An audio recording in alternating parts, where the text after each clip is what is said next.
ये एक वर्कबुक है, इसके अंदर 3 शीट हैं, तीनों पे सेम रिकॉर्ड है। जस्ट इनके साइज़ को मैंने थोड़ा सा बड़ा छोटा कर रखा है ताकि जब फाइंड कमांड चेंज करे शीट तो हमें पता चल जाए।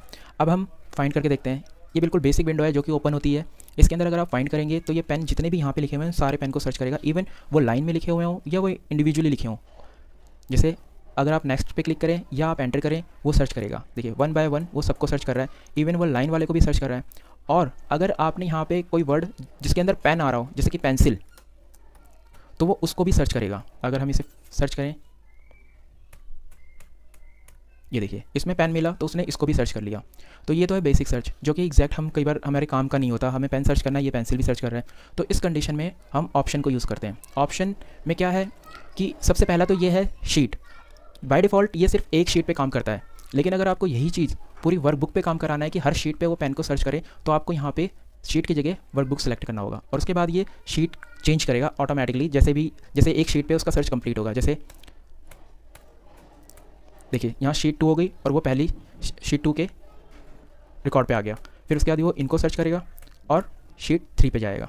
ये शीट 3 पे चला गया। उसने सबसे पहले ये सर्च क्यों किया? क्योंकि रिकॉर्ड में सबसे पहले ये टाइप हुआ होगा, इस वजह से उसने पहले ये सर्च किया है। तो इस तरीके से वो पूरी वर्कबुक पे इस पेन को सर्च करेगा। अब सेकंड ऑप्शन देखते हैं, मैच केस। मैच केस क्या होता है? आपने जो लिखा है आप चाहते हैं एग्जैक्टली वही सर्च करें। जैसे कि यहाँ पे पेन 3 फॉर्मेट में लिखा हुआ है, एक प्रॉपर है, एक अपर है, एक लोअर है, बट हम चाहते हैं कि सिर्फ प्रॉपर वाले पेन को ही सर्च करें। तो आप यहाँ पे पेन मैच केस पे क्लिक करेंगे एंड देन सर्च करेंगे, तो ये सिर्फ वही पेन सर्च करेगा जो कि प्रॉपर केस में होगा। जैसे ये फिर शीट 1 पे गया, शीट 1 पे भी इसने वही सर्च किया। इसे यहाँ पे मैच केस में ये प्रॉपर मिल रहा है, इस वजह से इसने पेंसिल को सिलेक्ट कर लिया है, बट वो प्रॉपर वाले ही सर्च करेगा जहाँ पे प्रॉपर में लिखा है।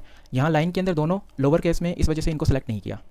अब सेकंड ऑप्शन देखते हैं, by row by column. By row by column का मतलब है कि जो सर्च है वो पहले इसको पूरा कंप्लीट करे या पहले इसको पूरा कंप्लीट करे। तो बाय डिफ़ॉल्ट वो पहले रो को देखता है, तो उसने पहले एक रो में सर्च करेगा, फिर दूसरी रो में सर्च करेगा, फिर तीसरी रो में सर्च करेगा।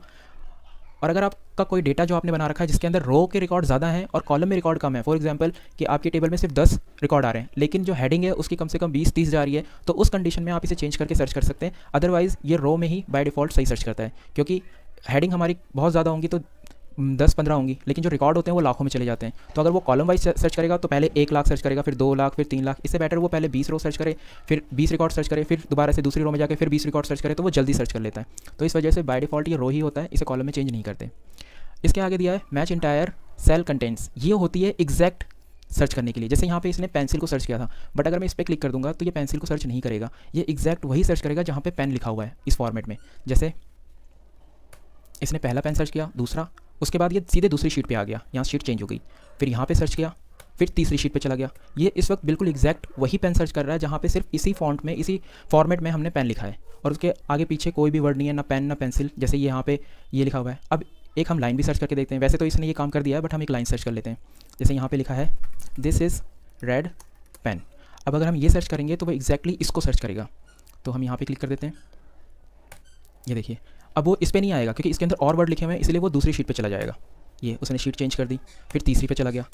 अगर आपने सर्च करने के अंदर थोड़ी सी भी मिस्टेक कर दी, जैसे यहाँ पे आपने डॉट डाल दिया, तो इस लाइन में यहाँ पे डॉट नहीं है, तो वो दिखाएगा कि ऐसा कोई रिकॉर्ड ही नहीं है।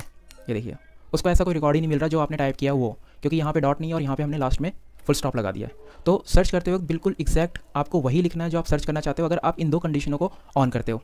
अब नेक्स्ट हम देखते हैं, इसके अंदर 3 ऑप्शन दिए होते हैं, फॉर्मूला, वैल्यू और कमेंट्स। अगर आपको कमेंट्स फाइंड करनी है तो आप कमेंट्स कर सकते हैं। जैसे कि आपने यहाँ पे कोई कमेंट्स लिख दी, हेलो।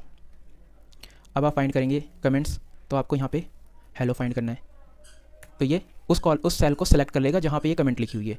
ये तो एक हो गया। दूसरा है फॉर्मूला। फॉर्मूला क्या होता है? फॉर्मूला जैसे कि आपने यहाँ पे कोई फॉर्मूला लिखा हुआ है, जैसे आपने फॉर्मूले में पेन लिखा हुआ है। अब यहाँ पे सारे पेन हैं। अगर बाय वैल्यू आप इसे सर्च करेंगे, अगर आपने यहाँ पे पेन लिख दिया तो ये फॉर्मूला भी बिल्कुल वैल्यू की तरह ही काम करेगा। जैसे आप इसे ओके करेंगे और सर्च करना स्टार्ट करेंगे तो देखिए सब पे जा रहा है। और अगर वैल्यू करेंगे तो भी इसके लिए वो बात एक ही है, ये सबको ही सर्च करेगा। बट फार्मूला इसलिए हमें ऑप्शन दिया हुआ है कि अगर हमें कोई फार्मूला सर्च करना हो तो हम फार्मूला करके उसे सर्च कर सकते हैं। जैसे मैंने यहाँ पे किया इक्वल इन्वर्टेड कॉमा पेन, जो कि मैंने फार्मूला वहाँ पे पुट किया है, तो वो सिर्फ इवन उसी एक सेल को सर्च करेगा और किसी सेल पे नहीं जाएगा। ये देखिए मैं कितनी बार भी एंटर कर लूँ वो कहीं नहीं जाएगा, क्योंकि मैंने ये फार्मूला सिर्फ शीट 1 पे लिखा है, तो वो किसी शीट पे नहीं जाएगा। तो ये होता है फार्मूला सर्च करने के लिए।